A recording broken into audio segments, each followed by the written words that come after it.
elsewhere. You can confirm then that the information about, for example, the Indian Home Affairs Minister and his alleged involvement in these crimes in Canada, that was not released in Canada, however. Can you confirm that? That was only released in the Washington Post, pardon me. So this is not an information we provided to the journalist. Pardon me, it was not information you provided? No. Who provided that information then to the journalist? You're not sure?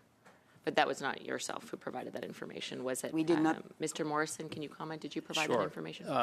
The journalist called me and asked me if it was that person. I confirmed it was that person. Oh, you confirmed. So you This is a journalist who's written extensively on this topic.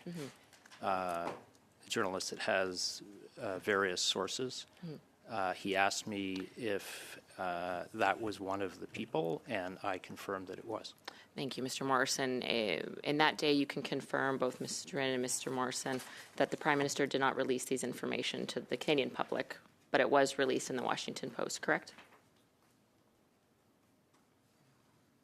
Released in the Washington Post, yes. I'm just racking my memory for exactly what the Prime Minister said.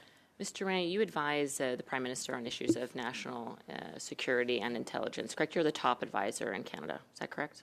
Correct. Did you advise him not to release that information publicly in Canada? So we worked with the Prime Minister and the different ministers in terms of their public statements, and I think this is what I can say. Like we advised and we review what was going to be the Q&As and the public statement by the Prime Minister and the different ministers. I'm trying to understand why it is the Washington Post received information when the Deputy Commissioner, or pardon me, the Commissioner, the Prime Minister, the Public Safety Minister, and the Minister of Foreign Affairs did not provide that information to Canada. And in fact, Canadians wouldn't know unless they were able to read the Washington Post. I just find that quite unfair to the Canadian public that details were released in advance to the Washington Post and confirmed, according to Mr. Morrison, to the Washington Post, but not provided to Canada. Don't you find that odd?